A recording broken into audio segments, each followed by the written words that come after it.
1点步步惊心。作为一部穿越剧，步步惊心就是冲着观众的眼泪来的。与其他金手指大开的穿越剧不同，张晓只是个普通人，哪怕是穿越到了清朝，他唯一的优势也只是从电视剧中得来的一点点的历史朝向大纲。若曦知道这场夺嫡的赢家是四爷，但无法冷眼旁观温润如玉的八爷落得历史上的悲惨结局。他想改变，但一个人的力量在历史的朝向中就是螳臂当车。四爷还是成了那个冷血的皇帝，13爷还是被囚10年，将一身傲骨生生磨没。8爷、9爷也还是没有逃掉被改名、被囚禁、被赐死的命运。老4、老8都爱过若曦，但又没那么爱她。身为皇子，他们的命运就是为了那个位置斗得头破血流，所以若曦就成了江山与美人问题中必然会被舍弃掉的美人。她看着每个人走到了自己的结局，也一点点将曾经的张晓忘记。若曦好像真的只是马尔泰若曦了。东宫，作为能与桐华对打的聶文巨头，匪我思存真的很懂什么叫全员臂。小破宫的聶绝对不输给步步惊心，看完之后真的感叹，匪大你才是活阎王对吗？与步步相同，小峰的2个男人都爱他，但又没那么爱他。李承仪爱小峰，但他从出生开始就注定要为了皇位而拼尽全力。顾剑爱小峰，但他更要为顾家平反。每个人都有自己的不得已，却又因着这些理由伤害小峰。而真的爱小峰的阿翁、母后都在这2个人的算计中惨死。最后万念俱灰的小峰只得以死逃避，但意外将过去之物都忘了。但曾经暂时性的忘记不过是天神给予痴情人的美梦一场，是梦终究要醒的，梦越美想来便越痛。在小峰恢复记忆时，他与李承仪2人便再无可能。小峰想爱不能爱，想恨恨不得，多重矛盾的情感纠缠着他，叫人肝肠寸断，最终只能想尽办法逃离这座冰冷华丽的鸟笼。但他不只是小峰，更是西周的和亲公主，他的逃离会让刚刚得以休养生息的西周重燃战火，所以只能用自己一死换来李朝西周暂时的和平。匪我思存，你是懂逼的，出个车祸就叫逼了。好的逼美学从来都是被裹挟着走到覆水难收。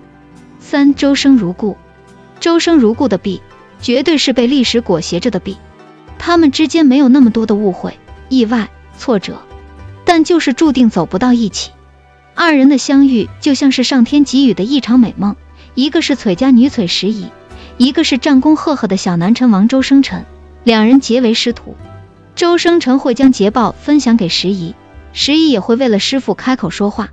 小南陈王府里有疼爱时宜的师父，有关爱他的师兄师姐，这里美好的就像是一场梦，以至于让时宜忘了自己是有婚约的，他和太子指腹为婚，所以注定要去到那个牢笼之中。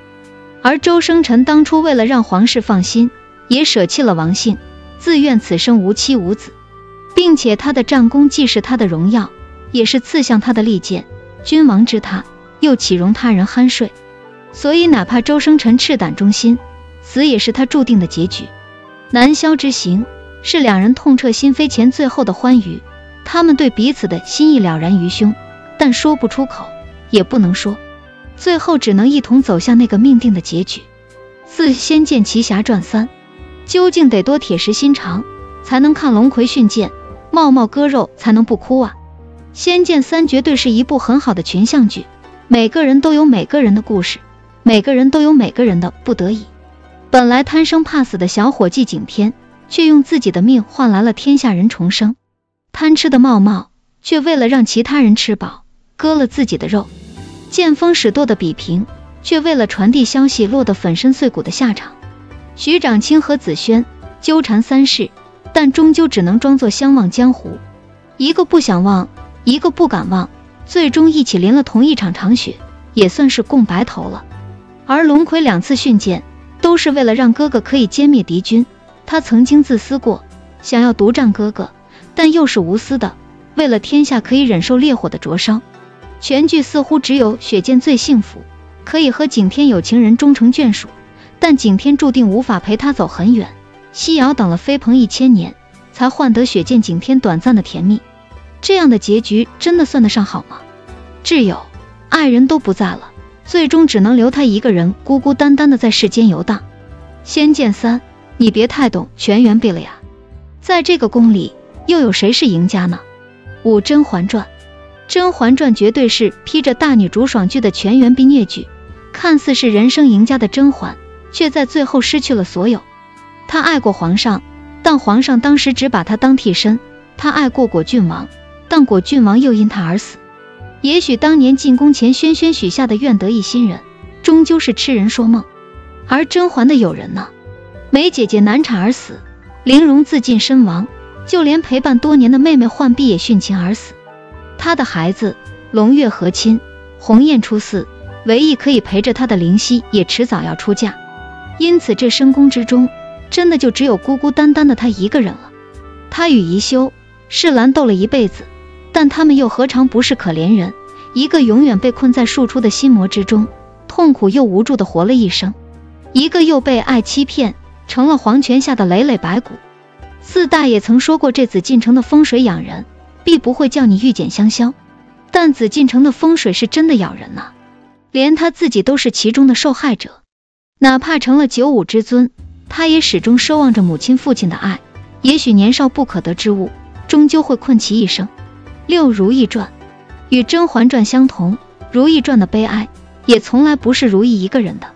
一本墙头马上就将如懿这一生困在了缥缈的帝王情爱之中，从而被困深宫，在这里与其他的可怜人斗了一辈子。郎画一生最看重正是尊严，也最终为其所累，死得狼狈至极。高希月身体虚弱，最是怕冷，最后却死在了皑皑的雪地之中。金玉妍痴情于御史王爷，为他斗了一辈子，但王爷终究是对不起他的一腔深情，最终难逃弃子一枚的命运。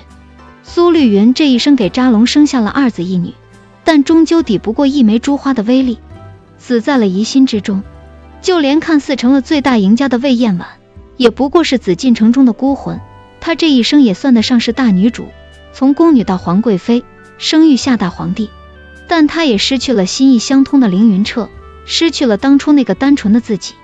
她积极迎娶，但谋求到最后只给自己谋求到了多年的折磨和一碗鹤顶红罢了。